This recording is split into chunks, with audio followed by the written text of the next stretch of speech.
going. If you go to watchams.com. Oh, look, Neil Hyzak, FNP joined. Here I am. That is your responsibility, guys. You have to. What the hell did it just do? It just focused on my face. You have to go to Neil Hyzak, FNP, and follow him so he can go live on TikTok as well. Because if he goes live on TikTok, that would be amazing. Okay, so yeah, today's live. We'll go a little past 2:00 today because we were chatting about all the kind of things. Oh, look at whole shit tons of people joining. We're swearing early. We're swearing early because it's a Monday. Oh, okay. So for those of you who just joined, let me introduce us a little bit. My name is Dr. Moe, Dr. Maureen Gibbons. Yes, I am a real doctor. I did not just stay at a Holiday Inn Express last night. I love those commercials, and the younger crowd in here will not get it, but that's okay. I'm still going to use it. Neil Hyzak is behind us. He is on watchams.com. And if you go to amstelehealth.com/team, you will see the team, and Neil is right there. So Neil and I chat all the time, but we chat with you on Mondays and Tuesdays at 1:00. So we can provide as much information as we can about GLP-1s, lifestyle management, energy management, hair loss. If you go look at Neil on the group, that's Neil's issue. I shouldn't say that because Oh, wow. I hit him hard. I'm the one with half of my hair and Muppet hairs now because after weight loss and stress, that's what happens. So this is not medical advice. For those of you who are listening and happen to find me through the Freedom to Practice program, protein. Look at this. I'm going protein already. There you go. If you happen to find me through the Freedom to Practice website or LinkedIn, FTP, this is not legal advice either. It's not financial advice, and our relationship advice probably sucks. Tuesday is private group, Linda, but before the private group, we are going to public live at 1:00. So Monday and Tuesday are public lives, and the good thing is because it butts up to the patient live, it'll shut me up early. We'll see. Come on. I don't know. Neil's been trying to shut me up for 10 years. It hasn't happened yet. At least 10. At least it's been 84 years. Okay. Now, let's see what happens with Courtney when she shows video. All right, Courtney, let's see. Oh, look at that. Check it out. I was like, I don't know what's going to happen because we had to change our orientation. Not that kind of orientation. It's a different show. I'm totally getting banned on TikTok. Did they demote me again and tell me not to do things that were bad? Nope, not yet. We're still good. 2 hours to be listening. Good. So yeah, we'll be chatting. So if you go to watchams.com, that's where you'll see Courtney, Neil, and me. Our orientation has been changed. That's kind of cool, actually. So that way we can help make a little more impact. So those of you who don't know us, Active Medical Solutions is a lifestyle medicine medical practice. We're like a doctor's office, except we have no office. We have an office in the ether, and we all work our butts off. We are real people doing remote care. So that's why we're out here now, because not only do we want to impact the lives of our patients, but we want to impact the lives of anybody that we can. So one more disclaimer, this is not medical advice. Don't get your medical advice from TikTok, dude. Just ask us general questions. All right. I'm going to stop talking just for a second because I did a lot there. People asking to come on. I'm really sorry, but we're going to, because we've got people behind us on YouTube and the public Facebook group, which is amspublicgroup.com. You can see the broadcast through there as well. I think, we're going to do this, Courtney. We're going to see if it happens. Okay. We're going to see. Let's see. Okay. So we're going to see if you echo. Probably. Hit mute on yours, Courtney. Okay. Ooh, that feedback. There we go. All right. So you're okay. Good. So you can hear your voice, but show your face. Show your face on TikTok. Can you show your face on the TikTok? Oh no, are you on your phone? You can't do your phone for both, probably. No. You gotcha? Ah, it says it is. I got nothing. I got to circle Courtney. Yeah, I got to circle with Courtney too. There it Oh, goes. there's Courtney. Okay. Now let's see if I can prop out Look from. at that. I think we did it. I know you're like, ooh, hold Okay, on. Let I'll me just hold see it. the angle. We're just gonna hold This it. is why I should show you my little. I have a stand. I have a stand. You should see this contraption. I'll show you guys a picture when we're done. This contraption I've got because so I was trying to figure out not too long ago the man on the Manjaro. I don't know if he's man on Zepbound now, but anyhow, I he does this and he does lives that he'll go on YouTube and Facebook and on TikTok. And I'm like, well, I don't have the streaming key for TikTok. How do you do it? He goes, I prop my phone up and I do too. So that's why we have this Yep. bizarro setup. I should totally. I'll have to. I'll send it to you guys later because you can't see from that standpoint. But from I got this thing, this little setup here, which is really funny. So okay, I'm going to tell you a little story. We're in the airport and I walk up and this guy, well, I didn't, I walked up after my husband came back. He goes, you got to check this guy out. This is amazing. I'm like, what? We're in the United Club. And he's got like an overturned glass with his iPad stacked on the glass. He's got his computer on this stand and it's up, his laptop, and he's got this microphone and he's got this huge setup in the middle of the United Club. Not like the business section. He's like right in the middle. He's like, I don't give a shit. My bag is gonna throw up on this desk. And it is all set up. And he of course he's got his breakfast there too, right? And he is I'm like, boy, that's like goals right there. He was all set up, ready to broadcast right from the United Club, getting the shit done. It was super cool. So anyway, let's talk about GLP-1s. What do we got? What do you guys got for questions? Um how long is the Manjaro expired pen good for, Neil? Check that one. Try that one. How long Uh, can I use an expired pen? I mean, It's not technically, on there. That's me. you shouldn't. Are there any expired already? Uh-huh. Now, January. me personally, I would still just use the pen. Yep. Injected it this Myself, I morning. would. Yeah, I mean, I'm sure there's like a pretty good buffer. Like literally, like if it's due, expires March 1st, March 2nd, it's not infected. So I'm sure there's a pretty good sized buffer there that of several months that would make it still clean. Um, so my personally, yeah, I would use it. Yeah, I would use it as well. I don't think sterility is so much the issue. Now, we are not talking compounds. That's a totally Yeah, different story. We are talking pre-sealed from the pharmacy, from the manufacturer. It's not from the pharmacy. They don't come from the pharmacy. Don't blame your pharmacist. yeah. Blame them for their moral issues, but don't blame them for the actual medicine. They didn't make it. But from Eli Lilly, we're talking about Mm. sealed from the factory, sterile pens, grab and stab harpoons. But yeah, mine was expired mid-January Hmm. and it was a 7.5. And I was debating, do I do 7.5 this week? Because I knew I had that one emergency pen in there. 7.5 or five, 7.5 or five. I've been struggling, fighting. And I'm like, well, I think that might be your omen because you looked and it's expired at the end of January. So just go ahead and use it. So mine was a month out. Yeah, expired medications. I mean, think about it. They can't test. Why would they spend money to test forever? Yeah. You know? Um, Uh, Mimi's asking if they can cause gout.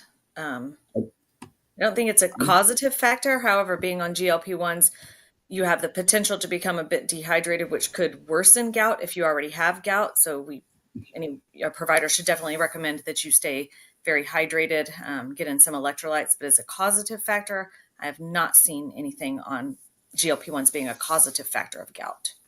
Now there's I a did. there's a oh Are you sorry. looking at the meta-analysis, Neil? Did you find it? Yeah, from 2022, and it actually says it Damn it. actually decreases serum uric acid levels, and not as much as like insulin or like metformin or the SLGT2 inhibitors, but it does decrease it. So it should theoretically decrease your risk as long as you're staying hydrated.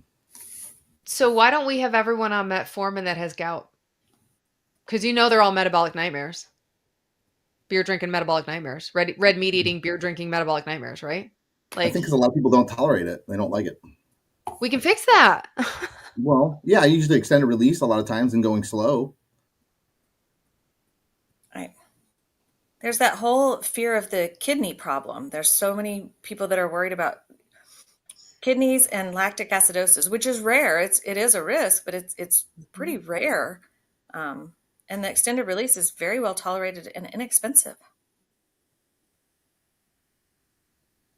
I wonder what makes lactic acidosis from metformin. Do we know the predisposing factors to that? Kidney dysfunction and the levels build up as part of it. Alcohol can actually increase the risk of lactic acidosis if you drink while on it. Mud Duh. piles? All the I mean, even people just come in drunk, their lactic acid levels are high. So there you go with True. that. Yeah, true that. True that. Hold on, I think I missed a question somewhere. Did I miss a question? Someone said they were on week 5 or There we go. Okay. uh, day 4 of nausea. What do we think? If it's 4 days of nausea, it depends how bad the nausea is. If it's tolerable, we would look at foods you were eating as potentiating factors. And if you're really eating things that aren't making it worse, again, it depends how bad the nausea is. Your dose may have increased too quickly if you're just really feeling that awful.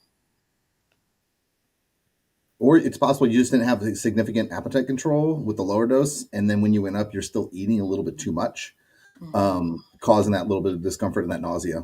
And it might just be like you have more control now, and foods that you are eating are bothering it. It's not necessarily that they're bad foods. It's just they're sitting in your stomach longer, causing that discomfort and making you nauseated.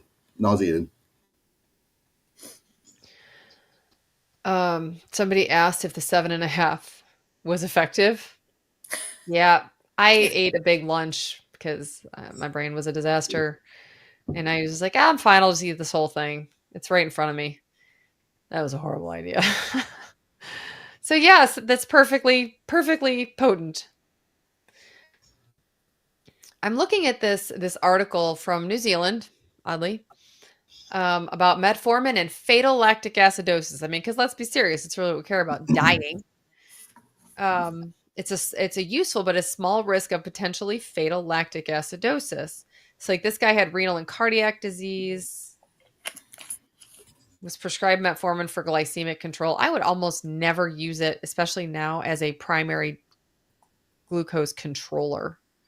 But that's just me. 56-year-old woman with no predisposing disease, lactic acidosis following major abdominal surgery. It was withdrawn only for the day of surgery. So pre and post-op period. So this is an interesting thing. Ready? Ready to change our protocols? Um, high doses sepsis.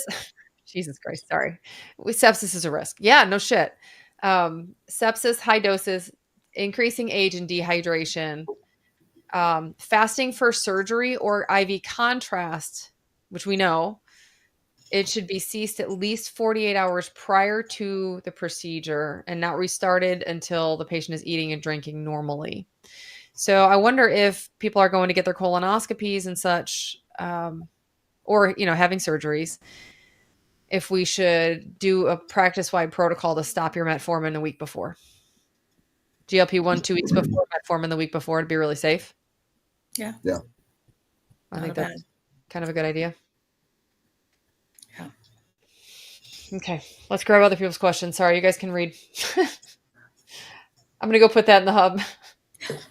I saw one someone was asking about what we thought about BioCare products. So I kind of pulled them up, and it looks like they're actually like a protein supplement with vitamins and minerals and all that stuff that are specifically designed for people taking anti-obesity medications, including like they add on some digestive enzymes. So it's like a whey protein with vitamins. Cost wise, I'm still looking for that. 14 servings, so 450 per serving. For myself, I would rather take a multivitamin and like choose another like whey protein supplement cost wise, because 450 servings pretty high, especially if you're having to buy a whole box and you're not sure what it tastes like. We love a lot of these other protein shakes like Fairlife 42, which gives us I think double amount of protein that this does, and that's our main concern is making sure we're getting enough protein. Just like Courtney has in her hand. Yep. It's I almost lunchtime. tried the Alani Nu ones, or they used to be Alani Nu. They're Alani now. God, they might still be Alani Nu. I don't know. Anyway, they're protein shakes because they had them at Sam's Club and they have like candy bar flavored ones. Mm-hmm. And I thought, you know what, buy one from HEB first instead of buying the whole box. Because what if you hate them? And what if your kid hates them? And you got to choke them down and nobody wants to do that. And it's only 20 grams of protein, only 20. But I thought if it's something different, it might be good, But as your staple, use the 42s. Premiers are even cheaper. They're 30 if you can tolerate Premier. Some people think it tastes like chemicals. I have dieted so long. Who the frig knows? I don't even know what real food tastes like. But I am having fish for dinner. It's thawing. So I'm eating real food for dinner. Hmm. Good for you. Can't do fish. It's one of the only things I can tolerate. Oh, I And it tried can't be fish. fishy fish. No, hold yeah, no, and then of course, I got things. It can't be fishy fish. I used to Yeah. be able to do salmon before. Mm-mm. Now it has to be, like, perfect salmon, not fishy, well cooked. Like, you know what I mean? Like, it's just don't even bother. But no, like a white meaty fish that's not fishy, I can do.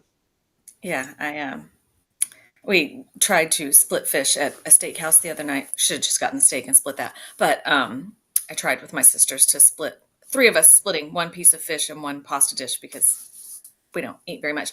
And it came out and the fishy smell was overwhelming. Mm-mm. Like, and it was supposed Mm. to be sea bass. So you would think it would be, Right. Usually it's pretty good. Nope. yeah, Mm-mm. yeah. I don't know when I'll try fish again. Not anytime soon. So one thing, Neil, on the BioCare thing, she did ask if it Yeah. was safe to take as a supplement. Yeah. Yes. Safe, yes. Expensive as shit, yes. A good bang for your buck, nah. And we I mean, we don't try to, like, gouge people. It's just not what we do. yeah, it's somewhat convenient. It looks like it comes in a packet, so you can take it with you in like a little blender bottle and mix it with water. Um, That's so helpful. it's nice. But so are the pre-made like Courtney had in her hand. Like you just take those, throw them in your bag, and you're good to go. Devotion has packets. Yeah. I know the vegan proteins, like Vega, has packets. Does Optimum Nutrition, Neil, come in packets, or like maybe Syntha 6? Do any of those come in packets? I don't know if they actually come in packets. I know I've gotten like samples many times of their packets. I think I have some on right now in my cupboard, but I don't know if they sell the packets. Because I was just thinking, I was like, like, because when people travel, right? If you're going overseas, you can't, if you want to bring your protein with you. I mean, if you were going for an extended vacation, you'd have to figure out your protein. You're never going to get enough during So travel. when I've traveled before, I get like a heavy duty like freezer bag, and then just put my scoops in there. Oh, that's a good idea. Yeah. Yeah. So Okay. yeah, it doesn't look like cocaine when it's chocolate flavored. So Yeah. The brown cocaine. It's dirty. heroin. It's terrible. I know. All right, Um, let's see. Never had gout before. Mimi, are you sure it was gout? We Sure. diagnose a lot of things that are gout that probably aren't. It is Just possible she got a little dry. I mean, even if yeah, you decrease your levels of uric acid, if you get dehydrated, I mean, that's why we see dudes coming in the ER in the middle of summer with gout attacks. yep. Got Or a little after the dry. Super Bowl. Yeah, let's see. Let's see. When to move up? Hilarious Hyena was asking, would you suggest moving up dose on 0.25 Zepbound for 16 weeks before potentially moving up? So it'd be 2.5 a Zepbound. If it's working, go with it. Wow. Yeah, if it works for 20 weeks, if it's effective at that lowest dose, stay on it. You basically need to go up when you need more appetite control. Yeah. If you got a lot of food noise though, you're like, oh, I'm not really losing Yeah. any weight, go up. Yeah, those are our questions. Do you have any side effects? Are they major side effects? Do you need more appetite suppression? Can you tolerate more appetite suppression? Or is the food noise so bad that you're still clawing at the pantry? At that point, we would suggest going up. Let's see. Have you guys heard of any anesthesiologists struggling with emergency surgeries on GLP-1 patients?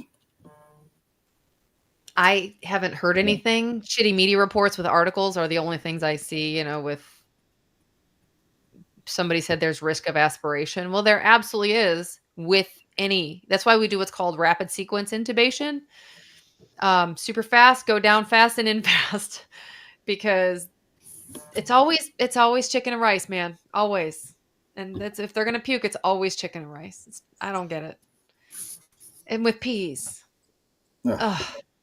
No, I haven't heard of any of the surgeons in the ER complaining about patients with it. One of our patients just had their appendix out, didn't have a problem with surgery. And I think it was like the day after she took her shot. So, I have had people though who did not have an adequate colonoscopy prep. So that is an issue. He also did not ask us when to stop. So that's another thing with your provider's protocols and a way that like something we will improve our process is we will make sure, well, if patients are on school, because we have an educational platform called School that we pay for, patients don't pay for it, that has a ton of information on it. But a lot of our patients are like, yeah, I don't do social media. I'm like, it's not quite social media. It's more like a textbook. So get your ass in there. But they don't care. So I don't know what to do. I mean, I can't. I can lead a horse to water. I can't. I can't. I can't intubate it. It's not. Chase is asking if does injection site matter? Apparently, For some, yeah. go ahead, Neil.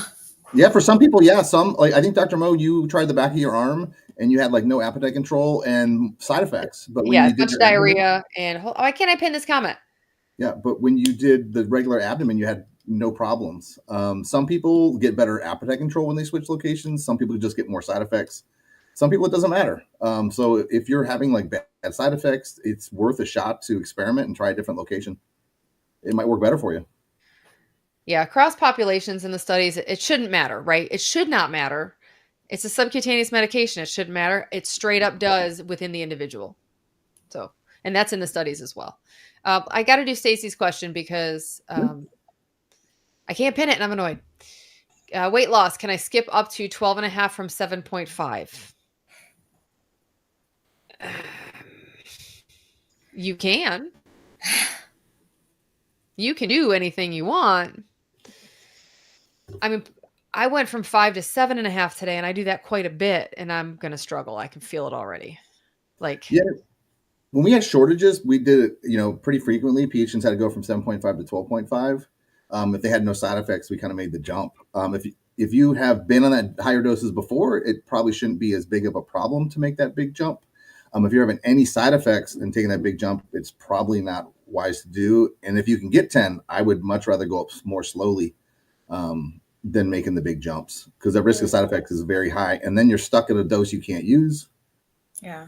And you're sick you as got to hell for save a them couple for days. emergencies until they expire. Yeah. I, when we were missing doses a lot and the coupon was still in effect, I had a few patients that went up and later would tell me about the side effects. They wanted the medication so badly, and I understand that. And but yeah, I had some that weren't completely honest, and then later were like, "Oh, the side effects were so bad, I nearly stopped." Well, we can't. Like, then we got to go back down, and I know that wasn't available, and the dose that was effective, that wasn't effective is the only thing available. But man, we got to be safe. If you're on chat, throw me your name because I can't see who the name is until I look on social media later. And then it's boring. All right. The last hello is Amanda Belanger. Oh, that's hilarious. No, we stop. Amanda's our other one of our other nurse practitioners. We have 4 nurse Amanda lady. practitioners in active medical solutions. 3 of them are here. Amanda's looking at vaginas. I'm totally getting slammed on TikTok. Did they do it? Nope. Nope. Oh, we I can say see. that as long as you use correct terminology. I think you're good. Apparently, as long as I use biological terminology. She works in a women's clinic, so that's hilarious. I don't know. That cracked me up way more than it should. Oh, hey, there's my dad. That's awesome. Let's see. 2.5 still have. Yeah, did you see Texas Beard? 2.5 still having some food noise. This weekend was rough. God, I hear you. Last night was a bitch. Let's just call it what it is. We no longer exactly tell the dog I agree. Um, put it this way: we no longer have emergency chocolate for s'mores. So I had emergency chocolate for me. But losing weight 9 points. So you know what? Don't struggle. Here's the thing, right? Now, I also this morning was like, listen, it was one day. I could have honestly just grabbed a protein shake and not been a jerk about it, but I didn't. I had enough wherewithal. I had the Viktor Frankl space between stimulus and response. I had it all. I just didn't. I chose not to use it. So that's kind of a tough thing, like is it 3 days of food noise? If it's 3 days of food noise, I don't care if you're losing weight, go up. It's too hard, right? You shouldn't have to battle half your life. Well, we already did, but you know what I mean. Yep. 7.5, kicking in. Don't eat too much. Where was that? There was one. Oh, Al was asking, can the team send a prescription for minoxidil upon request? So we Huh. can. Funny you mentioned that. We need to talk about it. Like you need to talk about the care team first. So for guys, typically not a big deal. They're hairy usually anyway. The biggest side effects is reported in the studies. What? Sorry, there's a comment that I got to comment on. Go. Oh, the biggest side effect for in the studies, even with guys, is extra hair growth, and that's not just up here. Um, you can get it on your face, your chin, your body. Like you can kind of grow hair all over on oral minoxidil. So if you want the hair on your head that bad, All I it picture is is, Teen Wolf. That's all I got. yes, it is a risk. Um, Uh-uh. so there's that. There's other risks associated with it as well. Like you can get some lower extremity edema, you can get some dizziness, you have some heart racing, and then super rarely is something called a pericardial effusion, which gets basically like some fluid around the heart. It's at the higher doses when used for people with blood pressure control. In the low dose we're using, instead of 10 milligrams, we're using like to start at like 0.625. So way lower. And even at the higher doses, it's very rare. There was only one case study of a patient using compounded version that got a pericardial effusion within like the first week of treatment. And I was discussing with my pharmacist, and we think the compounding pharmacy actually probably screwed up her dosing, that it was not 0.5, it was 5 milligrams, which is why she got it so fast, because you shouldn't start that high. That makes That makes sense. sense. But, Yeah, that makes sense. All right, can we go in reverse because this one's a better yeah, one? Not better. Like don't. It's not a contest. But are there tests showing safety after 5 to 10 years of use for GLP-1s? Yes, these drugs have been out for 19 years now, and obviously studied for longer than that because in the U.S. crap gets studied forever because before we approve anything. Um. Oh yeah, sorry. I didn't. I wanted to comment on the pericardial effusion because that's terrifying to me. But yeah. I mean, I think as long as we discuss that with people, shit, we're asking about safety on GLP-1s and we're prescribing this damn drug. That's terrifying. Did you hear that? Like that whole thing was like, It could be. So so my patient I have it on, he's been on it almost a year. We're almost a year now. The only weird hair he had is like the back of his ears kind of grew hair, but he's already kind of like a gorilla anyway, so it doesn't matter so much for him. Um, he just didn't have any why up are you here. giving Dante minoxidil? Just kidding. To grow his hair back. We were trying it. We were reading studies, so we gave it. He's my guinea pig. That's fantastic. When you said who it You was, I'm should like, see his oh, I know. hair. It's the You Italian should see his stallion. hair. So Yeah, so the GLP-1s have been around, but the thing is they just haven't been super effective. We weren't very good at it. yeah. We weren't very good at we could make the drug class, we just couldn't make the drug work. I mean, it worked a little bit, but it didn't work much better than metformin for glucose control. Can you guys hear me okay from right here? By the way. Okay, good. Um it didn't work that well for glucose control. So, like why take Byetta and spend $1,000 when you can take metformin and spend 10, so but now it's like, well, this is why you would take Manjaro as a diabetic, right? I'm talking about glucose control here. This is why I would take Manjaro instead of metformin because Manjaro is a rock star. I mean, it's the glucose control, the metabolic repair is just out of this world, literally. So it's worth the extra $990, which you don't have to pay right now because if you do have commercial insurance, here's the public service announcement. If you have commercial insurance, I sound like a commercial, right? The new purple pill. If you have commercial insurance and your doctor is prescribing you Zepbound, do not forget to go to the Zepbound.com website. I am not sponsored by Eli Lilly. I just love them. But go to the website because they can help you. There is a savings card that you can pay half price for Zepbound if you have commercial insurance that does not cover. If your insurance does cover it, it's going to be way less than that. Mine does not. I looked today. I'm not even going to bother calling after that hazard sign popped up.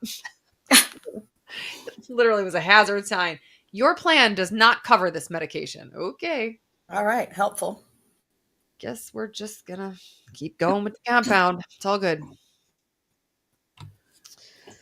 The other one was hilarious hyena. If you're not hungry, should you force yourself to eat to get over 1,200 calories? That 1,200 calories was totally made up. Same with 8 cups of water. I don't know where it came from. Probably Jane Fonda. Sorry, I'm going to throw her under the bus, which I really shouldn't. But we were talking about exercise programs that we used to do. I was talking with a friend yesterday. Oh, We went with Billy Blanks, Oh Jane yeah. Fonda, Richard Simmons, because oh, we've all done these, right? Like yeah. we've grown up in the back in the day. Oh, Anyway, so that yeah. 1,200 calories, I don't even know where it came from. Um, I might look it up. I was looking up FDA drug shortage list. I'll look that up in a second. But um, hold on. Where did anyway? Can somebody please expound upon the answer to why 1,200 doesn't matter? Go ahead, Neil. You're, What do? Yeah, so the 1200 is kind of like a general would be a general rule for someone's diet to begin with. And it kind of depends on what your maintenance level is, what your activity level is. It's kind of like a guideline. And at the, at the end of the day, if you're not losing weight at that level, you kind of do a food diary, figure out what we're doing, and then cut or add depending on what you want to do. Um, our big thing right now when you're really that not hungry at all, not eating, would be to make sure you get enough protein, and then if you can, you get that 1,200 calories, but I wouldn't force yourself. um, is what I would do. Yeah, I wouldn't really worry about that number so much. Typically the appetite does come back a little bit, allowing you to eat a little bit more. I mean, if you are like sick to your stomach and vomiting and really bad, I mean, it's possible the dose is too high for you. Or if you went up too fast, or we need to kind of, I'd space it out a little bit to get the levels to come down a little bit so you have a little bit more appetite. and sometimes in the beginning of these medications, when you're losing weight, Dr. Moe lost weight pretty quickly the first few months.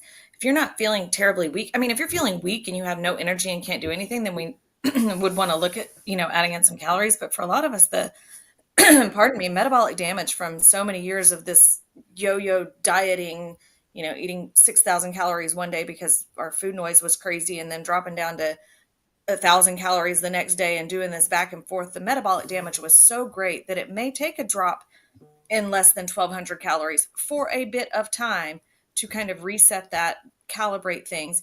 Your appetite will go back up. In our experience, as you get closer to goal, you're able, even on the same dose of medication, you're able to get in more calories and not gain weight because there's been enough repair done and you're more adjusted to these medications. You won't be eating that little forever, even on the same Yeah. dose of medication. It gets better. Yeah, my first week, I think I was eating about 500 calories a day, and I couldn't stomach anything more than that. It made me really sick. There's that, and you technically are still getting more calories than that because if you're taking the medication because you're overweight, you have fat stores, and that's what your body's using. Yeah. So there's plenty of energy for you to use. Hold on. I want to say something else too. Yeah, because you're Yeah. totally right. I found this super cool article that I'm for patients that are out there, for our patients. Remember, we're Active Medical Solutions, so we are a medical practice. If you are our patients out there, I'm putting a super cool article on school that I just found, and I'll tell you guys about it in a second. Because the title of the article is 12,000 calories is a starvation diet, which that part sucks. Because now, but you go in there and she talks about how, and she used Clubhouse. I love Clubhouse. I would love to get back on there, in my spare time. Anyway, but she talks about when you're eating 1,200 calories, like you guys just said, how do you feel on it? Do you feel restricted? Is it because with the GLP-1s involved, all bets are off. All this other, no one felt satiated on 1,200 calories before. Like no one.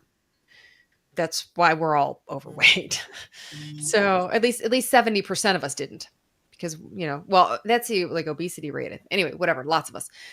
But she talks about, like, what do you feel on it? There might be some days where you don't feel like eating more than 800 calories, but like Neil said, you got to try to, focus on getting your protein in first. Those 800 calories, 600 of it should be sipping on protein shakes throughout the day with another couple of apple slices, whatever's tasty to you. If you need something savory, eat a couple bites for dinner, whatever.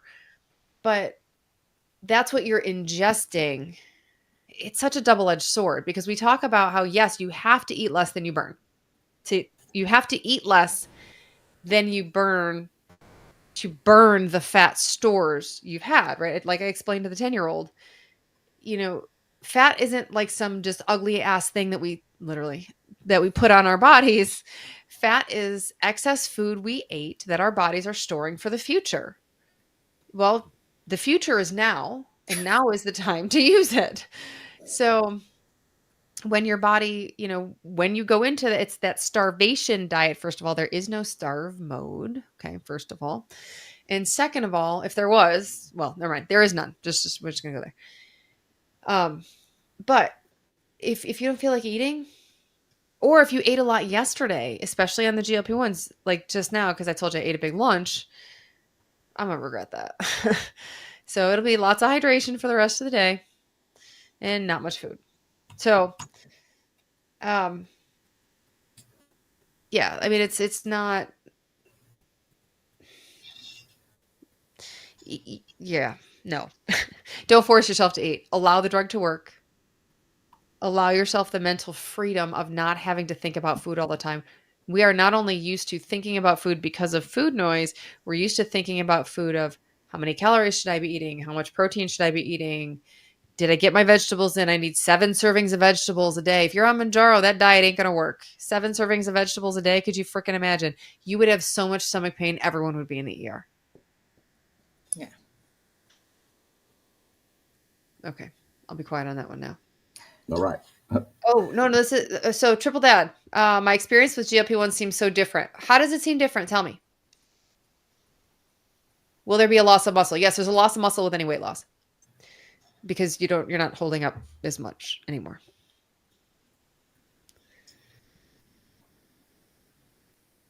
And while triple dad is answering that, Yeah. um, I'm hit, Dean has been on Manjaro for 6 weeks, moved up to 5.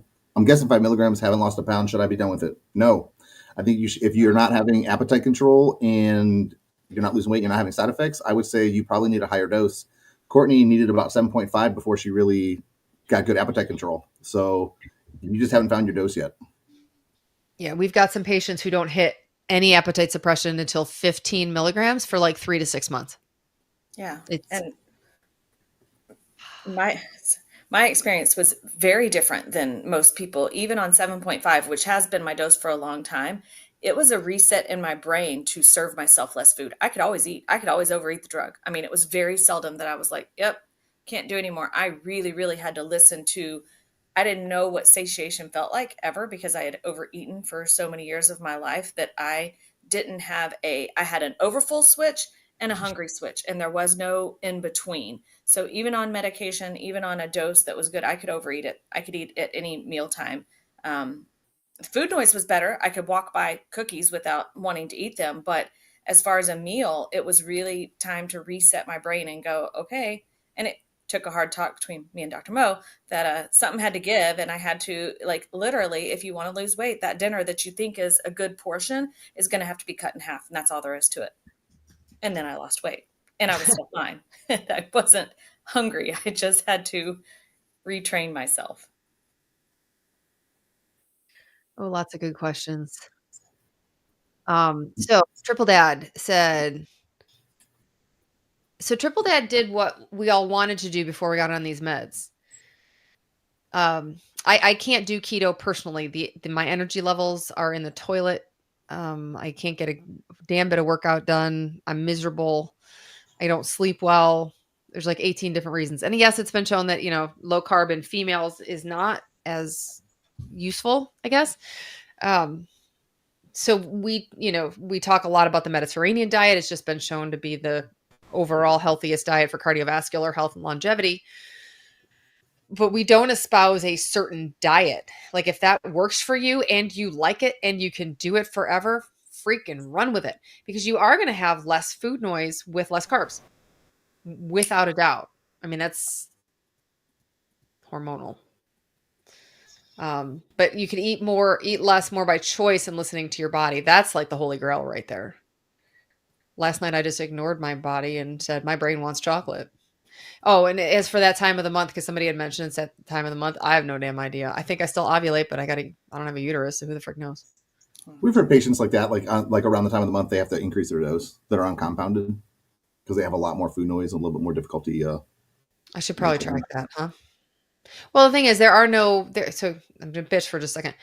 There are no period trackers that don't rely on bleeding.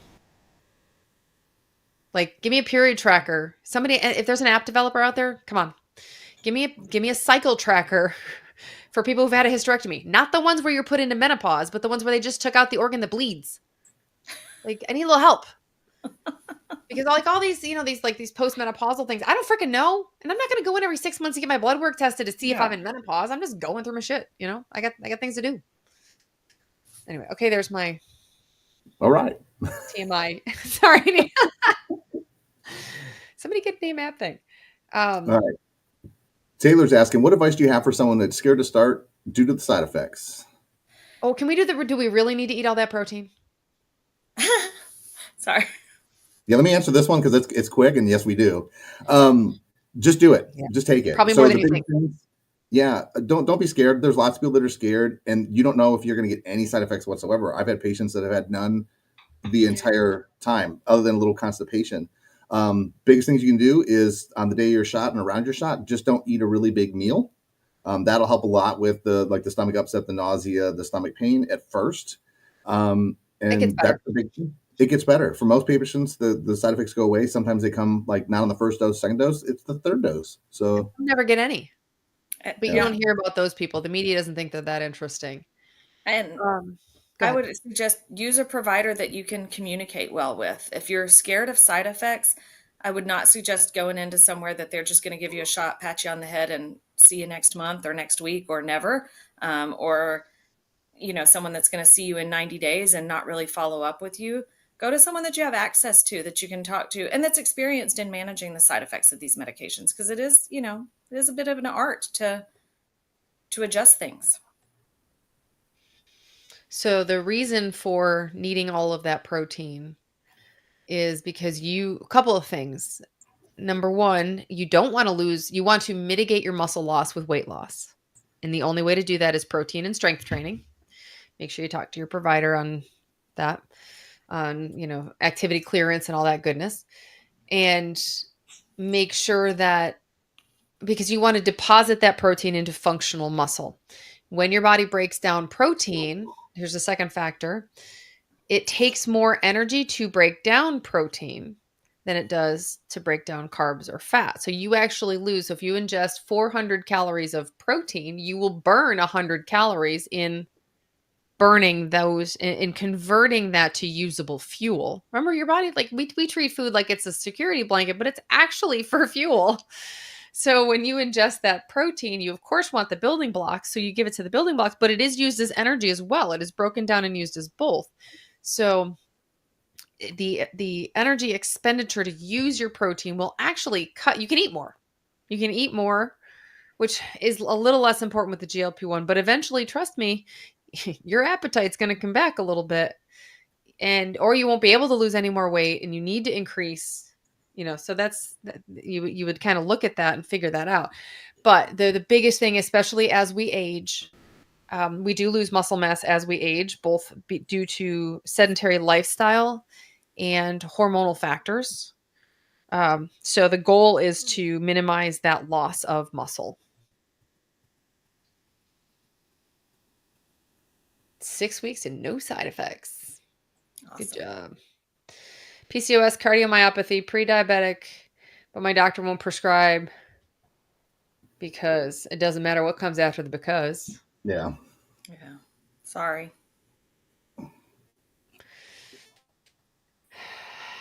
going to help all those Especially things. with the cardiomyopathy. Like you need to mitigate that in every possible way you can. Like that's a death sentence if it's not managed. That's frustrating. I'm very sorry you're dealing with that. Um, have you talked to your cardiologist about it? Mm, good point. Because your cardiologist might be more aware of the benefits. Now, sometimes because the course of these medications in the last, 2 years, three, Manjaro came out in June of 2022. So over the last 2 years, the course of these drugs in the media has really colored the way healthcare professionals look at these medications.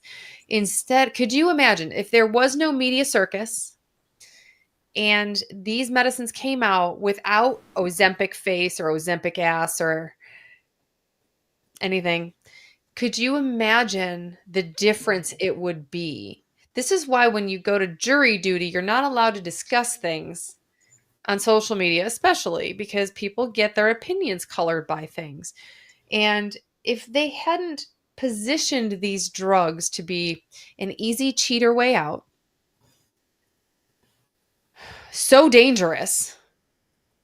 Look at all the side effects. God forbid someone's constipated. Who the fray? Everyone's constipated. Okay, not me personally. All right, just fine.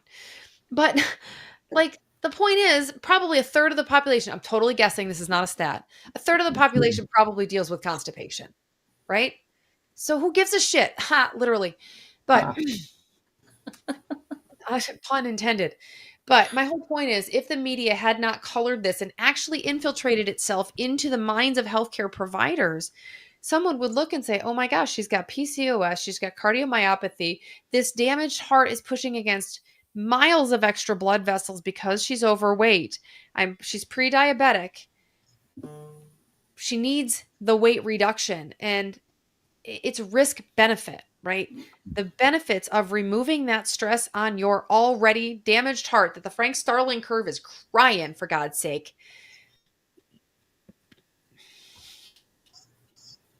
We've had some pretty sick patients who've come to us that their doctors would not prescribe. And they said, and they came to us and they kept their doctors. And I said, be honest with your doctor on what you're doing because we will help you. But you need to have a primary care doctor. You need to have an in-person doctor. In your case, you need a cardiologist.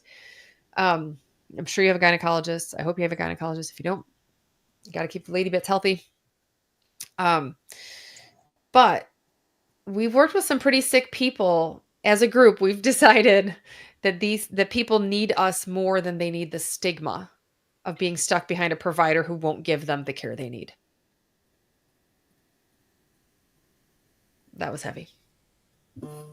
Sorry. Sorry, not sorry. we got this one. Goji, BMI is 28.3. Am I eligible for the medication? So it depends on like who your provider is, if they'll give it to you. We'll treat 28.3 for prescription medication. You'd have to have a BMI typically of 27 or more with comorbidities like high cholesterol, high blood pressure. For the compounded medication, it's not a problem. And there's just a few things like medullary thyroid cancer that would kind of eliminate you from being able to have the medication. I got to address Triple Dad's comment because Yeah. if you're on here, you watch me struggle. You watch me struggle because I don't give up sugar. You watch me struggle because I'm not willing to give up sugar at this point. I pray for the willingness to be willing, but it ain't happening today. I don't know. It might happen today because right now I feel like I don't. But again, I already ate sugar today, right? Like so. But yes, sugar allows me to completely overeat the drug. If I had eaten a ton of sugar in the beginning, if I didn't know this and I said, well, I'm going to get my 600 calories from sugar, it would have allowed me to eat probably 2,000 calories easy because that's what it does to me. So, yes, good job on addressing the actual problem. I'm getting there. It's a little harder for me. Not that it's hard, not that it was easy for you. Kudos to making a goddamn good decision. There was a question of gastroparesis. That's what they hear of all the time, and it terrifies them. Oh, Yeah. yes, we hear about that often. I recently got sent yesterday someone that said they're seeing, this is funny, I had a long discussion last night. They're seeing more patients with colostomies because of the risk of gastroparesis, which, okay, let's address the anatomy thing there. I To It's not the right place. It's not where it happens. Exactly, colostomy is colon, gastroparesis is stomach. It's like taking, it's like putting in ear tubes because your tonsils are infected. It just doesn't make much sense, but okay. It's the media blowing this stuff up, and Who were you um, talking to profession wise? I don't want to name. it was a nurse practitioner, not anywhere near our specialty at all, and it was, yeah, Okay, it was. Nurse. I did not respond. I simply damn nurse did practitioners. not respond to the message at all. Because I couldn't. Um, but yes, we hear a lot about Wow is a gastroparesis. complete sentence. I learned that in therapy. Wow is Yes. a complete sentence. Um, gastroparesis, yes, is a concern. However, uh, I don't think it's as common as anyone is making it sound. I Well, Neil, you had stats on that, right? didn't you? Yeah, so if you get type 2 diabetes, it's about 10% of the population that gets type 2 diabetes will develop gastroparesis at some point. Some study over in, I think it was Saudi Arabia, for some reason, theirs was like 10 to 30% of type 2 diabetics were developing gastroparesis. That 30% is enormous. If you're overweight, the risk Now, of were you they developing, measuring gastroparesis with the diagnostic criteria of also having pain? I don't recall. But usually, yeah, gastroparesis is Because upper that's what you abdominal have to pain have along as with a gastric diagnosis. emptying. Yeah. But I could not even find stats on GLP-1s associated with gastroparesis. Like there's not even a percentage. It's so low, like Yeah. Oh, yeah, that's right. 0.0001. Because it was like they said rare or something like they wouldn't even give Rare. a number. Give It was me a so rare. number. That's Yeah. right. Yeah, in any of the studies, there's no specific number. Whereas with nausea, we have a percentage. Where pancreatitis, we actually have a percentage, but we don't with gastroparesis. There is no percentage number. That, and we have not seen it with any of our patients. Nope. The surgeon that I talk to I about it think all we're the up time, to who brings it, 4,000, by the way. yeah, brings it up, has never seen gastroparesis associated with this. He Not that keeps we talking know. about it, but I have not seen it. Again, So it's the media. It's again, it's what's in your face. We think about what's right there. Dina said, my doctor told me if I don't drink a gallon of water a day, this medication will not work. They're unrelated, first of all. Now, they do have a good point that you need to stay hydrated because and the doctor's probably trying to instill a fear in you because when people get dehydrated, that's when they have, as Courtney gets to drink, that's when they have, not on cue, um, acute kidney injury or dehydration injury. Or dehydration problems. It is because they are not hydrating, right? Dehydration. Why are they not hydrating? We get a lot of our fluids from food, believe it or not. And the foods that have a lot of water in them are the bulky foods. Because remember when we were just dieting without biological help, we tried to fill our stomachs with big, bulky food with lots of water. Water is no calories, so we could eat less. Well, now we're eating like we've had a gastric sleeve. So, or rather, duodenal switch. And to make sure I hit triple dad in there, to make sure like we've had bariatric surgery, like we have a very small stomach because two reasons. Number one, that stomach moves very slowly. That does not mean you have gastroparesis. That means you have slowed GI transit time. Without pain, it is not gastroparesis. Now, when you drink a lot of water, it bloats, it's like if you go down in a whole bunch of water, when it goes slowly, it's going to come right back up. Um, Especially if you just started a GLP-1, you run the risk of just literally vomiting that water right back up. So we recommend, and you're like, well, how much water? That is the one thing I almost never track. I'm unfortunately a forgiveness, not permission kind of person when it comes to hydration. I know when I don't because I get body aches and I get weird skin hyperesthesia when I do not hydrate with electrolytes, which is something with potassium. Like Neil has Prime in his hand. Body Armor Light is a favorite. Coconut water. Coconut water is usually the third. Coconut water I liked in the beginning because I could not get in a good, and when I say sugar source, I don't mean Hershey's chocolate. I mean glucose metabolism, energy level, because I didn't want to be so fatigued I couldn't do anything. And I wasn't. I never really was. I was like, wow, this is great. Like, I just don't feel like eating. And this is okay. Like, this is great. Check this out. I'm eating all the fat off my rear end. This is great. I'll take the Ozempic ass if it means being 50 pounds lighter. I'm going to add to the hydration thing, and I would not suggest drinking a whole gallon of water. You're going to kind of pee out all your electrolytes Yeah. in that. So I would highly recommend, like we do, like you were saying, electrolyte drinks. Please, please, please don't just drink plain gallon of water. No, nobody needs a seizure. Uh-uh. Um, GLP-1 and hair loss. GLP-1 is very effective for weight loss. So when you lose weight, you will have telogen effluvium, which is one of my favorite words. It's just a cool word. But anytime you have weight loss and that hormonal rebalance, think about if any of you have had kids. I lost so much hair after I had my kiddo when we were rebalancing hormones. Lord knows that took a long time. Um, So yeah, so GLP-1s are related to weight loss because they are so effective. Before we haven't had anything that's that effective for weight loss. So association looks like causation because we've never been able to succeed at these rates. When you Getting say on it when you already have it's GI issues. I think it depends on your GI issues. We have a lot of non-specific colitis patients who have a huge reduction in symptoms on it. We have ulcerative colitis and Crohn's patients who have to take less Crohn's and ulcerative colitis medications on GLP-1s. Same with like psoriasis or other inflammatory conditions. What was that chart the other day we looked up? The reduction in CRP on the higher doses of GLP-1s was Mhm. 60% reduction in inflammatory markers at the higher doses. Like Yeah. incredible. Yeah. There was a question about endometrial cancer, and their oncologist won't allow semaglutide, which What?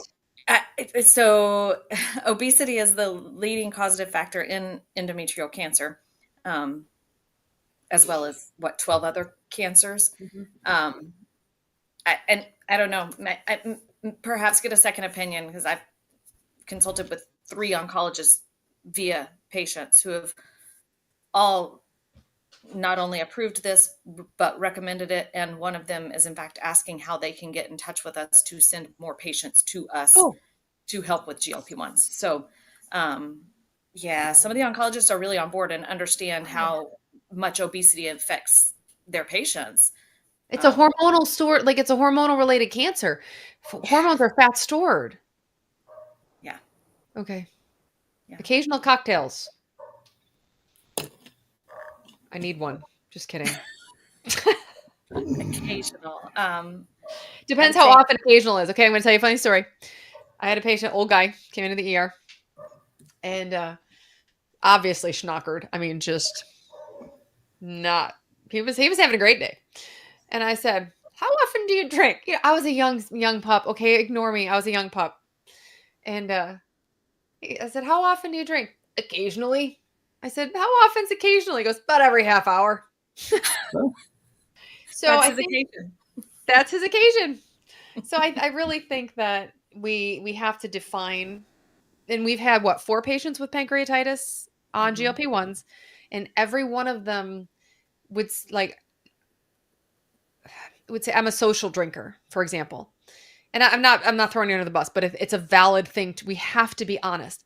So if you say I'm a social drinker, yeah, but you go out every night of the week, or you have two glasses of wine every night a week, that's that would be considered heavy alcohol use, especially on GLP-1s, and that's going to predispose you to pancreatitis.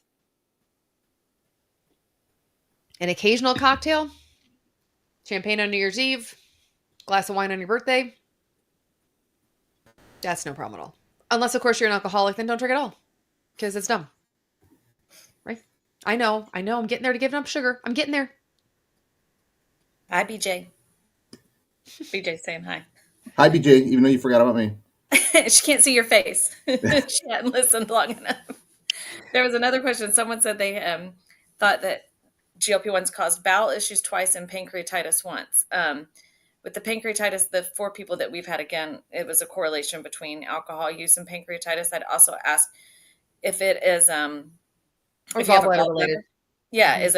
is it gallbladder pancreas, gallstone pancreatitis? If so, sometimes getting your gallbladder removed will help with that. And I'd look at alcohol. If it's idiopathic pancreatitis, yeah, it's probably something to look at if there's no alcohol involved and no gallbladder involved. um, And not medication involved, and you didn't get bit by a black scorpion. yeah. Don't for- It's a board question. That board I passed. Um, the irrelevant questions I can answer.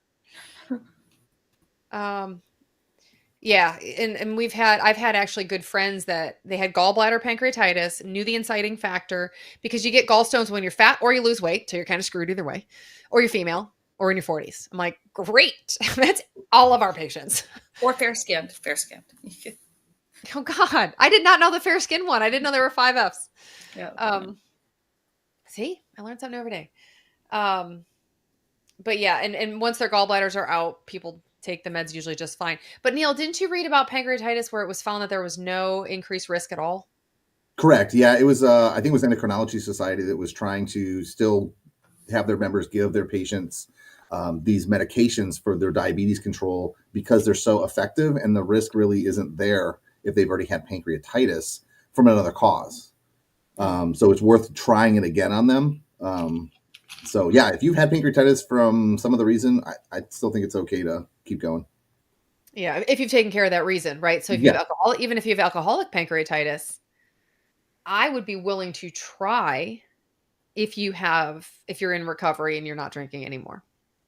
yeah. So, But at the end yeah, of the day, Jana said the four Fs: fat, female, fertile, and 40, and fair skinned. I had no idea.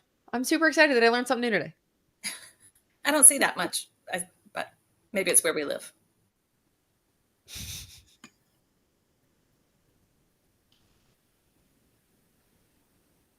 Oh, Victoria says, I'm sorry, Victoria, we haven't gotten to you.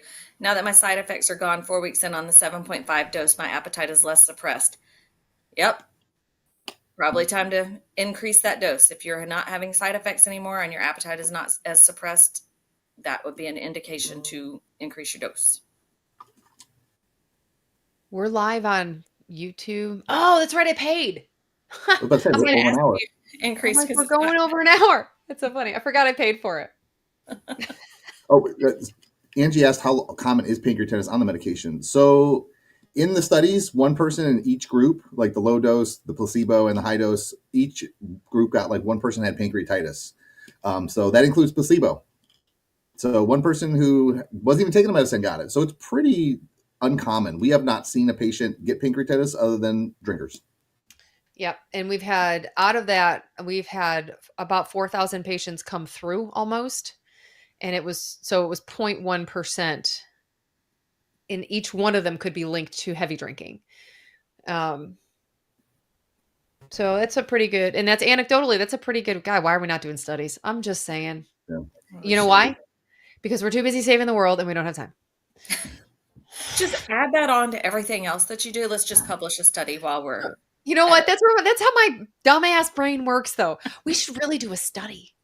I mean, we should, and maybe we can anecdotally if we have, we do have records. So, I Do mean, that. maybe we Do can do that. it. We could do it. We could do N of one studies for sure. Yeah. Angela said on Sunday since 9:30, 23, finally losing 6 pounds, walking 3 miles a day. Just stick with it and give it time. Yep. Yeah. No, one of the things to remember too, we haven't talked about this in a long time. Let's put this on the live for the patient lives too, is we are playing the long game. The other drugs that are out there, like phentermine, are temporary. Neil just gave a snarl. Mm. Um, they're weight loss drugs, right? We know the GLP-1s are not your mother's weight loss drugs. They are not phentermine. It's not fat burners. It's not a stack. Don't stack these. Yes, I take it with metformin. That's a little different. That's a calculated decision. But you'll see there's an article, 4 months ago about a woman who died on GLP-1s because she took Manjaro and Ozempic because she had her daughter's wedding coming up or something. That was why did somebody I don't know. I don't know. She probably did. Here's the thing. If you don't tell us you're doing this as providers, we don't know. We don't although I would love not really. Not really. Did anybody ever see Bruce Almighty? I was almost going to say I would love to be omnipotent, but I wouldn't. I don't want to know. I don't want all those voices in my head. I got enough crap going on up there. But, but when Bruce Almighty could hear everything and hear everyone's praying to him and the problems, he's like, "Oh my God, I can't do this." So anyway, but the whole point is we don't know unless patients tell us. And that, with the pancreatitis, the same thing happened, right? I'm an occasional drinker. So, all right. Is it possible when you don't feel great on a specific dose that a higher one could agree better or should refrain from going higher? I agree with going lower. Jenna said going Yeah. lower. Go Yeah. lower till you feel better. Hit the big rocks. We have not talked about the big rocks Yeah. today. Yeah. Ready? Because I'm sure shit not doing states. I don't have that in me. If you want to see the states that we cover, go to amstelehealth.com. Neil can read them off. But the big rocks: number 1, sleep; 2, stress; 3, movement. We're going to add that in because I only have 5 fingers on each hand, so we're going to do those. Sleep, stress, movement, protein, and hydration. So those are the things. Okay, so semaglutide first was introduced to a dose of 10 units, and everyone else talks milligrams. Yes, we have to talk milligrams because that's standard. For each compound pharmacy, the number of units in each dose is different. So your 10 units could be 10 times as strong as somebody else's 10 units. We have no idea to measure unless we know the milligrams. So that's just a standardization thing. If your clinic is not telling you how many milligrams is in the number of units, I would suggest finding a different provider. Because we've had patients come over that were like, no, they didn't tell us. They just tell me it's 30 units. And I'm like, could you please call them? Because they were trying to figure out what we needed to be on with our prescribing. And I'm like, you need to find out this information because we have no idea where to start you, or we start you at the bottom and we see what happens. Yeah. So, Yeah, and yeah. they're moving up every single week, which sounds like just a protocol, like What Yeah. without the? Oh, really sorry. touching base. So we don't have a set We don't do protocol that. of every person goes up at this amount of time, and that's not we we're extremely individualized and talk to our patients a whole lot. Um, and I'm looking right now to see. Well reputed. So they say it right on they're reputable. They say it right on the website. hmm, yeah, And I'm not saying they're not. no, not at all. And We have I no mean, idea. There's a lot of groups we will say, I mean, like Join Fridays, Join Mochi. We actually, the people that are in our states, that aren't in our states, we'll send them to either Maribel Campos or Nikki Baldwin. Like, anyway, I'm just reading their website. Yeah, they have brand name pictures all over the place on their website. They're asking for it there. Are they talking? Are they doing what I think they're doing? Like, hold on, I'm looking. Yeah, I think they're kind of like, come get Ozempic, Zepbound, Wegovy, and moving them over to like compounded. But I can't figure out what their dosing is on the compounded. Okay. It's a nice website. Yeah. And they got legit scripts certified, which means they don't work with Empower. They're out of New Jersey. It's so funny. By the way, we do work with Empower Pharmacy because I believe in what they do and I believe in their safety process. Um, and I'm not going to shortchange our patients for a bank. No, Or they're like the largest manufacturer of semaglutide in like the country of the world. I can't remember. They're just bought a new facility to increase their output. Um, when we met with them, I was super impressed with everything about them. So, yep. I mean, I like their website. It's very clear and direct. I kind of like it. yeah. Um, I really do kind of like their website.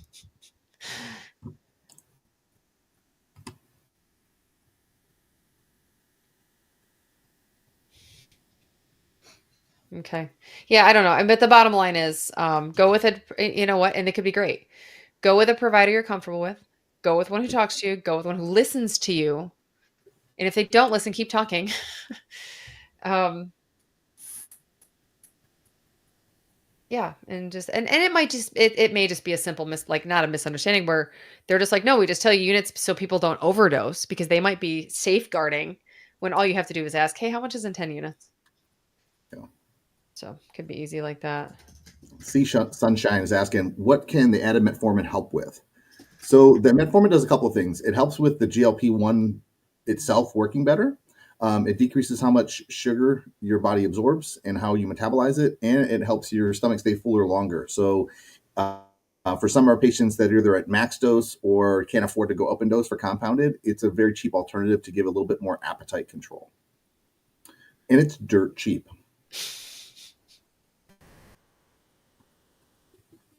Yeah, it's definitely worked better. I started last week, I guess. It must have been last week because I think it was after a live, probably Wednesday. Taking it twice a day. And it definitely makes a difference with yeah, appetite suppression on the GLP-1. doesn't it help? I mean, Yeah, I was kind of surprised. absolutely. Yeah. But I was too. But hey, Um, are we in New Jersey? We are not currently in New Jersey. Um, But if you go to our website, amstelehealth.com, you can see the states that we are in. And if we're not in your state, just kind of go scroll down a little bit more and you can find Nikki Baldwin. And she does do New Jersey.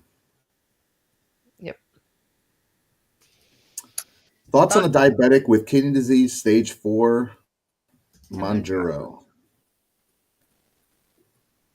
So in the study they did on stage 4, I don't remember what the stages were, but there was a study they were doing on these medications, stage 3. I think. Um, yeah, I think so too.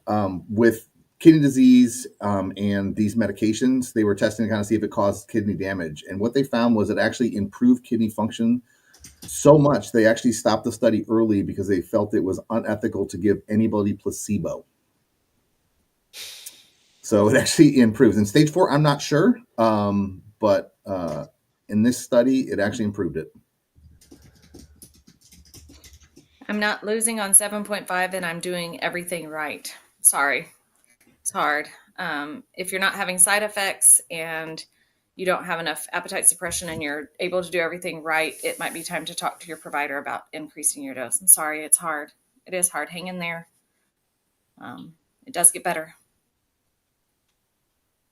Yeah. I mean, I had a very close friend who started on it the month after I did, and I swear she did not lose a pound for 4 months. Like, she got up to, I think, 12 and a half before she started losing anything. And even on 15, she still has 20 pounds to go, and she's been the same weight for a year. Like, it is an excruciatingly slow process. She also has a very stressful job and doesn't sleep super well. Yeah, So there's that. makes a difference.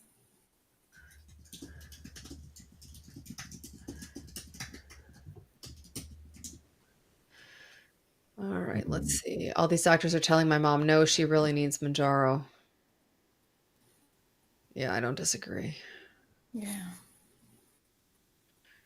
Um, yeah, yeah. The quickie increase. I don't know what their thought process is. I won't knock it until I hear it.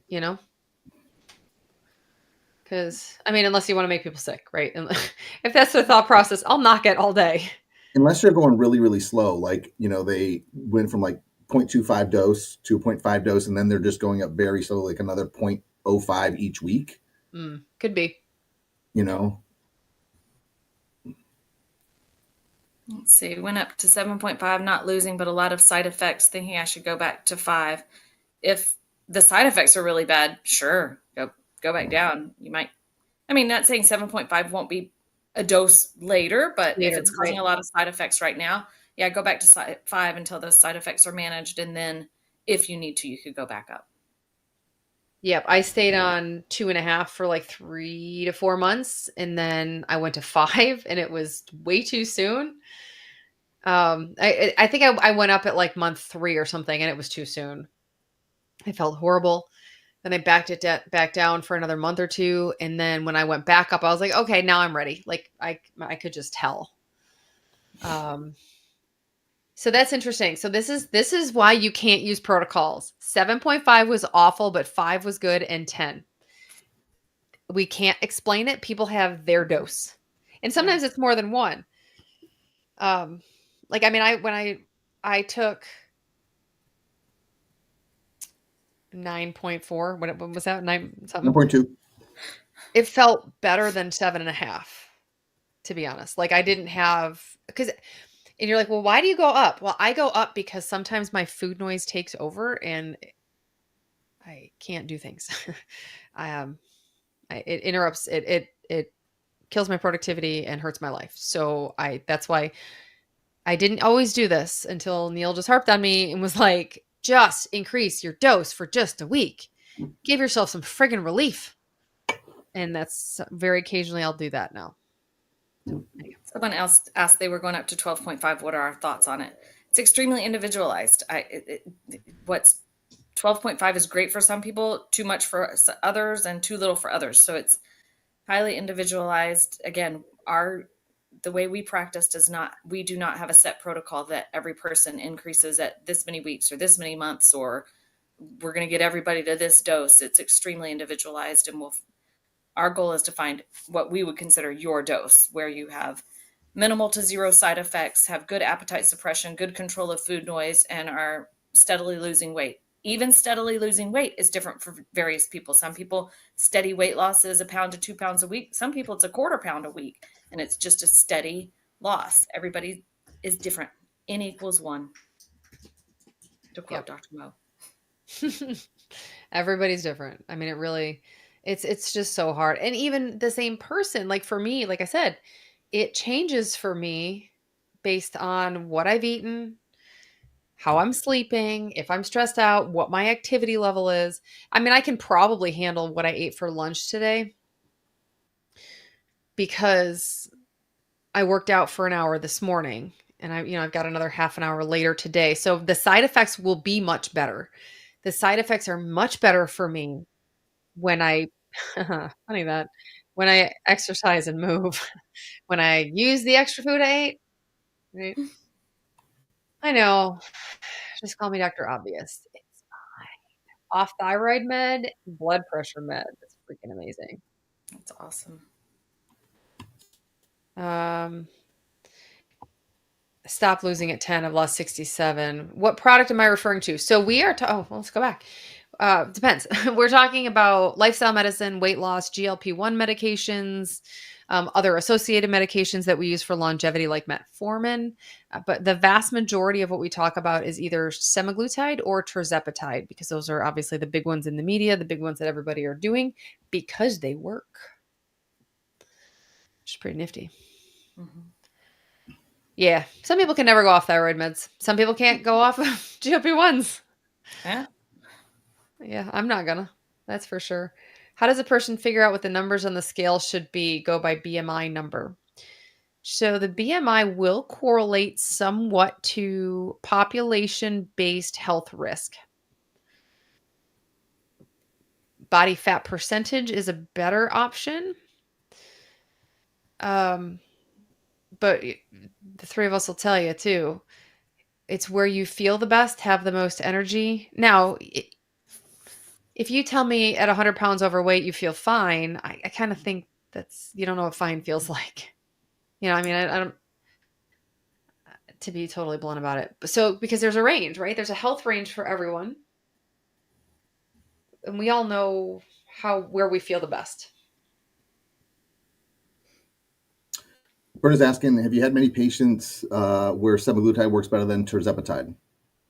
Couple Couple. Usually it's the other way around, but or we've had patients switch and still have success. Some Yeah. people do better on semaglutide as the side effects are just it has a different profile for them, so they do better, less fatigue.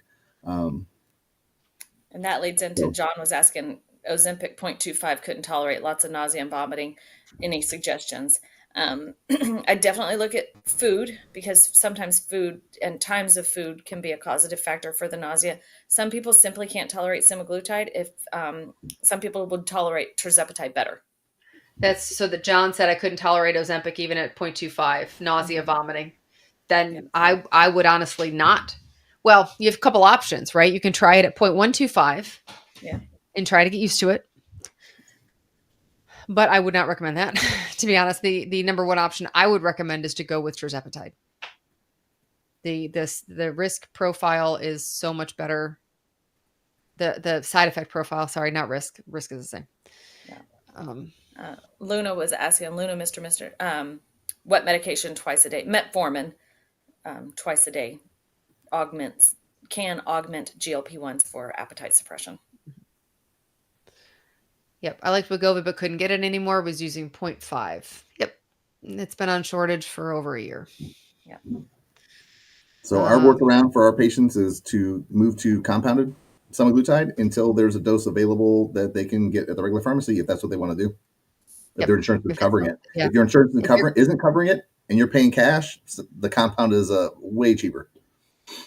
yeah, if you're comfortable going compounded medications through a reputable pharmacy and with a prescription from a provider and medical guidance. This is not medical guidance. This is not medical advice, right? This is just chat about GLP-1s and lifestyle medicine. Um, I'm just taking a look and seeing if there's any change. Sorry, every time I get on the site, I get flabbergasted. At this time, we do not recommend switching to Saxenda because, as a viable alternative treatment, is we cannot guarantee supply to match the continuous rising demand for weight management medications. So, how is that the customer's problem? All right. Someone asked about semaglutide lozenges. I have seen them out there. Nikki tried them. She said they taste horrible. Um, I don't mean to be a jerk, but I'd rather just shoot myself Yeah, once a with week. a needle once a week, not shoot myself. I'm not suicidal. We're good. Um, with the harpoon, the grab and stab harpoon. Um, today burned like a mother, by the way. I was like, damn, all right. We're earning this one today. Jesus. I don't care. It's like 5 seconds. Urge to go without medicine to force it. Hold on. What was that about? Because it It's looks like my phone. constipation. I got to hop off and get to an appointment. See you guys. Thank you. See you Hi, soon. Courtney. Bye, Courtney. We're done in a minute. We got to go anyway soon. Never had nausea, had issues with bowel movements. I had no urges to go without a medicine to force it to happen. A lot of times that is simply um, you didn't have enough food moving through. So when you have decreased food moving through, then you have decreased food moving through. Sorry, that that became a really simple argument or statement that was like, yeah, that's what I mean. The train moves to drop off the carts, and there's nothing to drop off in some cases. But it's a lot like we see in the ER with opiates, and that slows your guts down. Anything that slows your guts down is going to make the poop harder. So you need to take something to make the poop softer, whether that is vegetables or fiber gummies or Miralax or whatever. Mago 7, Colace. What was where's Jackie when we need her? I know, right? Yellow dragon fruit. There it is. Not There was constipated, just didn't one. go without a laxative. That's the definition of constipated. Yeah. Uh, Jennifer saying compound makes me nervous. Yeah, it does. I Jenna mean, asked why. So I get it. Like, if you look on the internet, even now, like, even like some of the like doctors or even these other companies, like they're trying to scare you away from compounded because they don't want you to use it. But then same thing, Novo Nordisk can't provide you with the medication. So you don't really have a choice. There's doctors out there to say, don't take it because it's dangerous. Don't, there is, like there was something bad that happened. It's gotta be 2012. 15 years ago. I think it was Okay. 2012. Where they kind of like were a little lax and weren't testing their meds because they were trying to make more money. And these were medications that were injected directly into someone's spine, causing a weird it was fungal infection, correct? Yep. Um, 2012 nationwide fungal meningitis outbreak yeah. that killed 64. How the hell many people were taking this damn drug? Well, it Killed. was just sent out to all these people doing procedures, like spinal procedures. So if like you have an anesthesiologist Oh, doing like blocks, he's going to do 12 in one day. true that. Like Okay. So because there were almost 800 that's his patients personal that got day. infections. Yeah. So one, that's injected into a spot that's like big risk for an infection. We're using these medications sub-Q. So worst case, if you have a little infection, it's a sub-Q abscess and it's super easy to fix. Now, You're if you're probably not. immunosuppressed, on the other hand, yeah, it's a big deal. So Yes. you've got to be, no matter what like, no matter what, you got to clean the site. You got to clean the top of it. You've got to clean, you've got to clean the things. Use sterile technique. Yeah. But since then, they have instituted way more regulations, way more checks. And now if you get caught like with like something dirty, you're shut down for like a month while you fix things and then you have to retest. I mean, even Novo Nordisk got shut down because they They had the tried to open a new contamination. factory and they couldn't because it was Yes. contaminated. So Like, that's part of the seriously. reason there's a huge shortage, is because they're dirty. So it is what it is. I mean, Yeah. it is a risk. Any medication you inject is a risk. Any decision you make in life has both a risk and a benefit, right? So, by the way, it was contaminated methylprednisolone. I did not know that. I mean, that's like bread and butter kind of prescription wise, but anyhow, God, that's so gross. But again, we have to rely on the companies that well, there's nothing we can do, right? So when insulin made its way into the I'm sorry, when insulin made its way into the Ozempic supply chain. I'm not talking compounded. Ozempic supply chain from the manufacturer. I don't know how It circumvented laws, regulations, processes, procedures, SOPs, the whole deal. How did it get in there to get into an Ozempic pen? Because everyone that is prescribed Ozempic relies on the fact that that drug in that pen is Ozempic. That's part of the problem. When you take a Motrin pill, you rely on the fact that it is ibuprofen in there at 200 milligrams in that little pill because we don't test them individually. We don't batch test. I'm not cutting open my ibuprofen before I take it. Dude, I got a headache. I'm taking 4 of them. We're going. I got things to do. So there is a measure of trust involved. There's a measure of trust involved with the medication, with the provider, with the process. If you're like, because we've got patients, we do what's called asynchronous telehealth. So we do a lot of our care by text. We have patients who are like, I just want to talk to somebody. Well, then I'm not your provider. I sit on here to impact as many people as I can and have extraordinary processes underneath. I've got Neil, I've got Courtney, we've got a huge amount of support staff that make sure you get what you need. And yes, we have safety protocols in place, but we don't have, in our practice, we don't have like protocols to increase you. We just, again, like those, like meningitis thing or whatever, our processes, we have safety processes, but we don't make the drugs. Like we just try to keep you safe, That was really long. It was a really long discussion on fungal meningitis. Yeah, Oh, but that's interesting. people are scared of compounding, and Yeah. you've used 4 different ones. I've used 4 different ones. I've used like semaglutide. I've used some peptides. I've used B12, and I've even used like some hormones. Zero problems with them ever. I have worse side effects with semaglutide, but better appetite suppression. That's interesting. The side effects are to be expected, but I Yeah, wonder, like, triple dads, if it's related to like what they're eating. Maybe yeah. semaglutide works better with a low carb. I don't know. I'm not going off of tirzepatide to try semaglutide. I'm just not doing it. Sorry, I refuse. Kara said, "Pain doctor push injection horrible." Oh yeah, yeah. So yeah. Yeah, I had a cortisone injection into my foot. All it did was hurt my foot.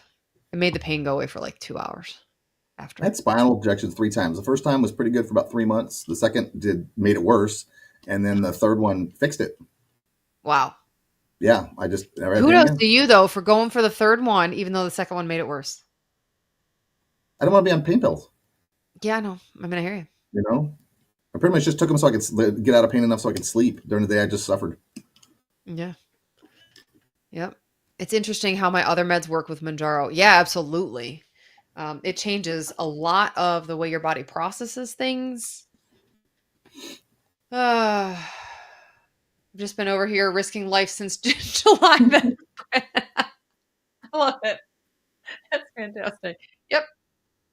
You know what? I drive in a car too. That stresses me out. Holy crap! I had a crazy doctor gave me 11 in 1 year. Yeah, I think it's like 3 per year is with the. That's a lot of steroids in one spot. I was told after 3 that we had to do the burn off Like, the nerve. There was no like, more injections. eh.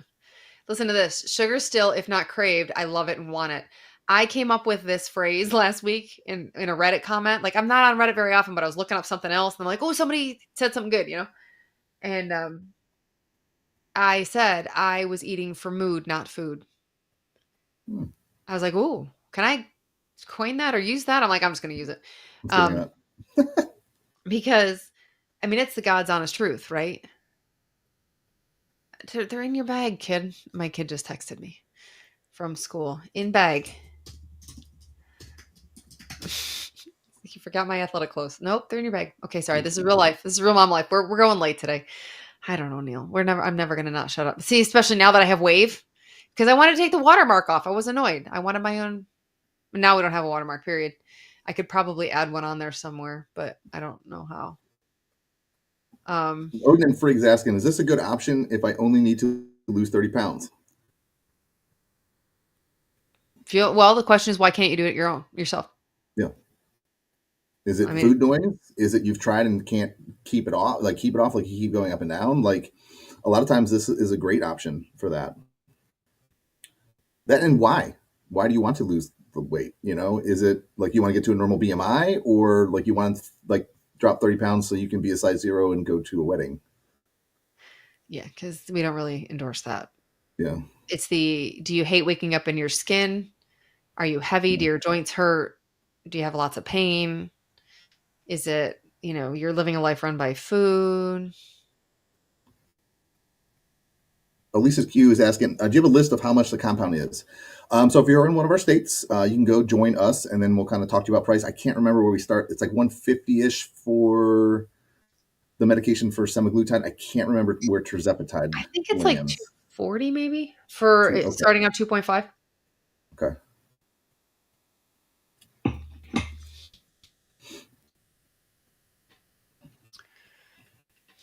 All right. So where does it go? Odin free osteoarthritis and high blood pressure. Yeah. So this actually, like these medications might actually help the inflammation with that arthritis, making that actually feel better. And if you lost weight, you might be able to get off blood pressure medicines. Now, sometimes it's already, it's genetics and you're not coming off those meds, but you might be able to reduce dose. And at the end of the day, 30 pounds is probably going to make you feel a whole lot better.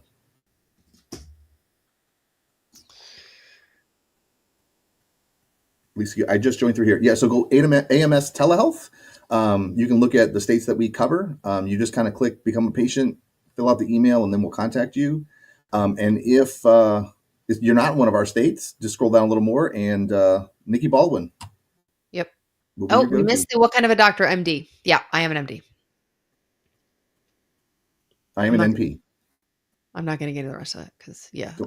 I am a real doctor though. I'm a real person. We are real people at AMS Telehealth.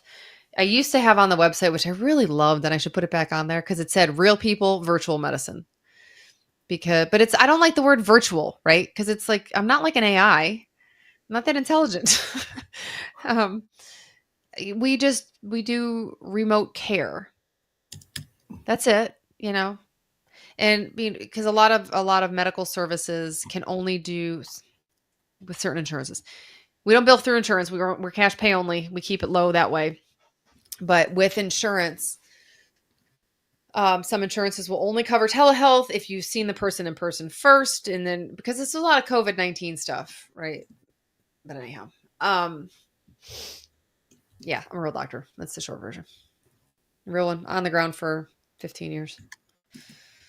Food cravings and not feeling full is so hard. I've not had sugar since June of 2023. Can't get a GLP-1. My question is, why can't you get it? Like, do you have multiple endocrine neoplasia, or like your one doctor out of the millions in the world won't give it to you? Because if not, we got people who will. Um, is this a good option? Yeah, you did that already. All right. Yeah, mood, not food. I'll think on that. Yeah, like sugar's no joke. Now, the not feeling hungry all the time or not feeling satiated all the time, that's real. I don't have a full switch. Oh, I do now, but I don't without the drug. Um, Sunday night, I don't have a full switch. Monday morning is my injection. Most Sunday nights, I really should bump up my protein because I don't have a full switch. So instead of eating a bunch of crap like I did last night. Odin Frigg. Yeah, we're not in California, but if you scroll down a little farther on our website, past Nikki Baldwin, Maribel Campos does do California. Yeah, so Zepbound, none of the doctors around here are willing to prescribe anything other than Zepbound. If you are in California, though, um, um, if you are in California, you cannot get compounded in certain states. They will not. The sterile injected compound medications are illegal in certain states. Now the Zepbound, if you're paying $1,300 a month, New York, yep, you can come see us if you'd like. Because in New York, we've got pharmacies that will ship compounded medications. You can use the savings card for getting Zepbound at 550. Like I had someone tell me they've been paying like 1,100 or whatever it is. Because if you go to like I think Rite Aid is cheaper in New York. It's like 1100. So, but if you go to zepbound.com, you get the savings card. But people are saying, why did my provider tell me this? I don't know. Like I don't have a good reason. The actual reason is they're so damn busy and they can't keep their head above water. Yep, 550 for Zepbound. That's with the coupon. And if you didn't give them the coupon, they automatically applied it. Yeah, Rite Aid and a Good Med app. Yeah. So, but yeah, so if you wanted to explore compounded, we don't charge until you decide you're like, I don't know. I think you guys are crazy. I don't want to do it. You don't pay us anything. The initial consult is at no charge. So if you go to amstelehealth.com, click be a patient, like Neil said, click be a patient, send us some info. We send you intake forms, right? So clicking that button is like walking into the doctor's office, signing in at the doctor's office would be like sending us that email. We create your chart and then send you intake forms. That's like the clipboard, the annoying clipboard that your doctor hands you. So we hand you that. How much electrolytes is safe to drink daily? It sort of depends. Most of the the premixed ones, one or two a day should suffice. It's not really dangerous to drink more than that. You just won't be able to get it in, and it's super expensive. You agree, Neil? Yes.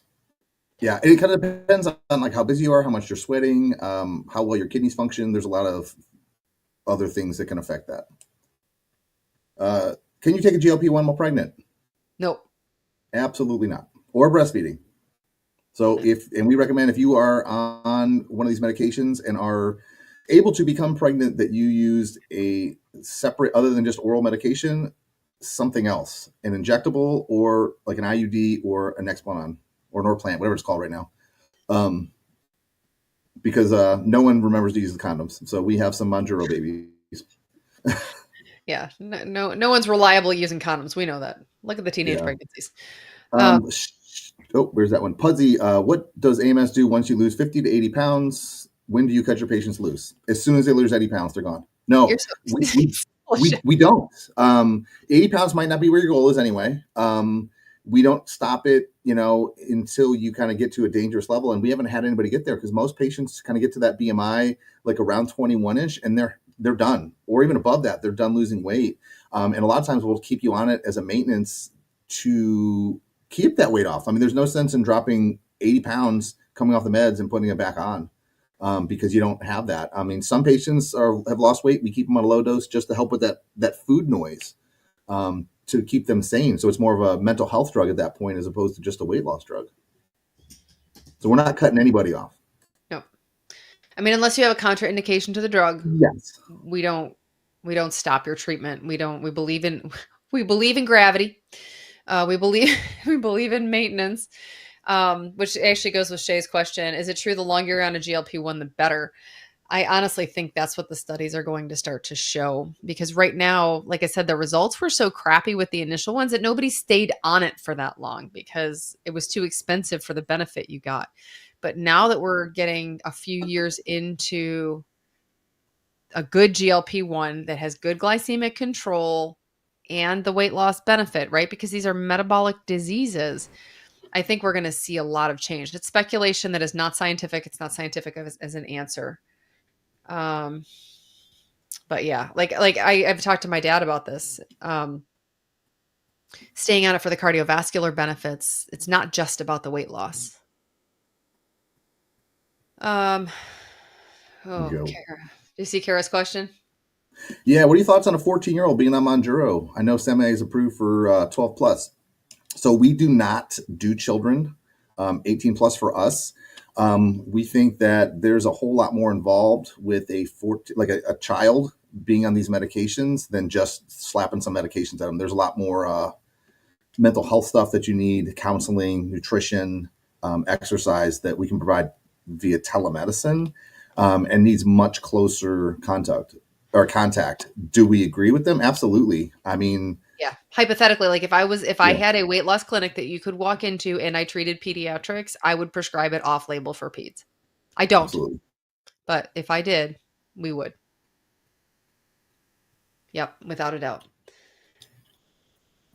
Can you be on low dose for life? That's Dr. Moe's plan.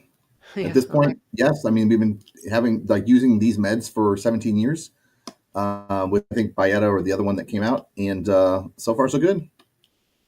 Yep, I figure I've battled food for 48 years. When I turn 96, maybe I'll go off. Yeah. I figure why live a life run by food? Oh, Rome. What are the cardiovascular benefits on GLP-1s? Somebody said they don't want You to be on it. They don't want to stay on it for long, which is totally fine. you don't have to. Yeah, we can get you your goal weight, help you taper off during that time while you're on that. You have to make some lifestyle changes, exercise, diet And modification. sometimes those don't work. Yes, choosing a diet that you think you could be consistent with when you come off the medicine. So there's no sense in doing carnivore on it if when you come off you're going to stop carnivore because you're going to put all that weight right back on. You have to make changes. We've had patients come off and be successful. Yep. The Okay. cardiovascular benefits, Yep. numerous. It was a 30% reduction in cardiovascular risk, reduction in heart attacks, strokes. They're even studying for decreased risk of Alzheimer's. It's the only thing right now that treats fatty liver disease. Yep. Kara said she started her daughter on it. Um, yeah, I don't disagree. Considering the fact that they'll recommend bariatric surgery, which also causes hormonal changes in age 6 and above for the American Academy of Pediatrics, I think I would try something that's at least reversible first before you attempt something that is irreversible, like a gastric sleeve. That is my personal opinion. How do I feel about the carnivore diet? I feel like it increases your cardiovascular risk. Well, I don't feel like that. It does. And I don't feel it is sustainable. I mean, there's studies that show there's benefit to it, but it's not sustainable. No one wants to eat that way for work. You just think about this: can you eat this way 12 years from now? Mm. Probably not. What is the difference between Zepbound and your compounded GLP-1? First of all, not my compound. We don't make it. We are not a compounding pharmacy nor a dispensing pharmacy. So, like the Zepbound comes from Eli Lilly, the terzepatide like compound that comes from China. I don't know where it comes from. I'm totally making it up. It might be. I don't know. Um, but the compounded pharmacies get reconstitute, test, sterilize, sell. The difference is they are both made from the same base chemical that is processed differently in each place. Is that accurate? Yeah. Yeah, Yep. Close enough. yeah, Yeah. yeah. I The only guess, other yeah. big difference is they just mix it with something. Same stuff. So yeah, Lisa. By the way, Lisa, welcome. I had to get off Manjaro because my insurance denied me. Yeah, welcome to 99% of the planet. I have not changed anything and gained 7 pounds. In the studies, they did placebo, right? So they injected sterile saline instead of, I do this because this is where my injection goes. um, they injected sterile saline, did the same nutritional counseling, same activity level, and two-third people, I don't know, was it two-thirds of the people gained their weight back or people gained two-thirds of their weight back? I don't know. I don't remember. But with a very well-controlled double-blind study, the same interventions when they went off the medications produced weight gain. So willpower was not involved. I'm not saying you're lying about what you're tracking. I'm saying these medications do something to our brains and our bodies that change our biology and allow us to succeed. And I'm gonna not read this one. everybody Ron. needs it though. Huh? You missed this one. Julie Pepper. It's so crazy. It gets in your head that you guys are too good to be true, and I will lose you. Oh, Yeah, thanks. I totally missed it. Yeah. Oh my God. Hold on. I I'm want to like, I read think it. it's one of our patients. I have to look. I'm like, I'm like, I've seen that name. That's not that common of a name. No, no. Um, no, my goal is to do this till I die. Hopefully that's not like next week because that would really suck. It would kind of ruin my day. Um, Make a but lot no, of work I for me. mean, huh? They make a lot of work for me. Right, for real. What did Greg tell me the other day when I said, "Oh, because I was worried that the fumes in the house were going to kill me," and he's like, "Boy, would I be pissed?" I'm like, "Good." Um, no, thank you. I appreciate that. We are in this for the long game. Like this is not we're not a flash in the pan trying to make a couple bucks. This is an established medical practice. We have 6 providers. we're doing a lot of things underneath. So the good news is instead of a duck with no legs, now we have a duck with frantically spinning legs trying to catch up. So, but on top, we're like cruising, take good care of patients. We got like the systems on top are so damn good. Underneath that duck is like, okay, we can do this. Oh, I'm super excited for you, Lisa. Wish you could help my poor mom. Well, if your mom wants help, send her over. If she's not in our state, she might be in. Yeah, if She'll she's be in not, Nikki's. I don't think Nikki takes Medicare, so it depends on your mom's Okay. age. So check out Maribel's states though, because Maribel's in 12 states now. So ask Maribel if Nikki can't. How much electrolytes is safe? 20 drops to a 17-ounce water twice a day. That's perfect. Yeah. Um, what do you drink to add electrolytes? I like Body Armor Light. Neil's drinking Prime probably as we speak. Um, Liquid IV and countless any number. It pretty much find something that you like and go for yep, it. Gatorade Zero. whatever's I don't tasty. like that one. I can't do Gatorade it. G2 is God, I pretty wish I did good, because but it was cheap, right? Gatorade Zero is cheap. I wish I liked it. G2, that's my go-to. It tastes way better. It has a little bit of carbs in it, which I think is okay, but it Okay. tastes way better. Okay. Um, Yeah, Garden Grows, that is correct. Click that. Click the link, pop up the email, fill it out, and we will get back to you. yes. For right now, it's an email form because we have to keep our intake forms. Hold on, I just got an alert from school. Oh, okay, good. Just checking. Um, we have to keep our intake forms separate from our medical charting software for now. Shortly, it will be integrated, but for all intents and purposes, when it pops up with an email, that email goes to a HIPAA secure email Google Workspace. So we have to keep that separate for now. Later. Um, if Wegovy Ooh. goes back in stock, will we lose access to compounded semaglutide? If pigs fly out of my butt and they have enough to meet demand, yes. My Ozempic ass. Um, I can't believe TikTok doesn't flag me for that. I can't believe I got flagged on TikTok for having adult content when I used the words UPSTAIRS and downstairs. I'm like, okay. To see I didn't get tagged today. Um hold on. Could I write those? I'm assuming GLP-1s. I'm not sure. I didn't. I scrolled up. I couldn't find Okay. So any yeah, other. let us know. Could we write what? We can write anything, but we don't do controlled substances by design. So no narcotics, no phentermine, no Qsimia. Ah, Kilimanjaro help my COPD. Well, no, COPD is a lung structure breakdown, but it can help inflammatory markers, which can exacerbate COPD. Right? You agree? I agree. Yeah, I haven't seen anything on COPD and the GLP-1s at this point. Just about every other condition, but not COPD yet. But I think theoretically, right? So Yeah. we're there's a word. So we're speculating based on what it does. Yeah. Peptides that would help my mom. GLP-1s. Yeah. The other peptides are super sketchy. Pretty much now you have to get them from a bodybuilding site. Most of our compounding pharmacies that were doing them after November, when the FDA September. made them a scheduled class 2 watch, they got rid of them all because they said they're dangerous, even though there's lots of studies saying they're safe. So be on the lookout for a FDA approved med based on them, I'm sure, in the near future. Right? Yeah, because they're Assholes. going to say, oh, they might not be safe. Let's do more research, AKA, let's get them approved. Any solution to decrease motility? No, you want decreased motility. You want decreased GI motility. It helps your absorption of your nutrients. Your food is absorbed better. Sorry, I just had a call come through on my phone. AMN Healthcare.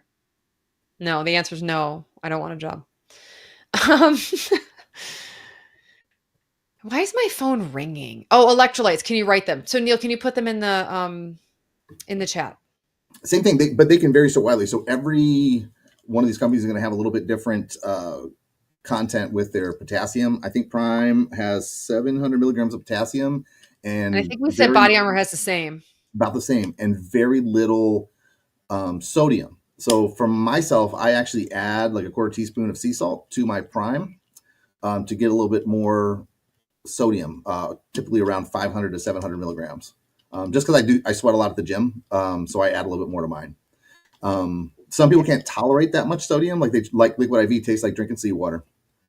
So that's where it's like pick one of those ones that you actually like. I don't think there's a specific guideline for Okay. potassium. So she said, just Yeah. please write what you like in terms of electrolytes. Oh, So just a couple, I think the brands would be fine. So just, yeah. for example, Prime plus a teeny pinch of salt, Yep.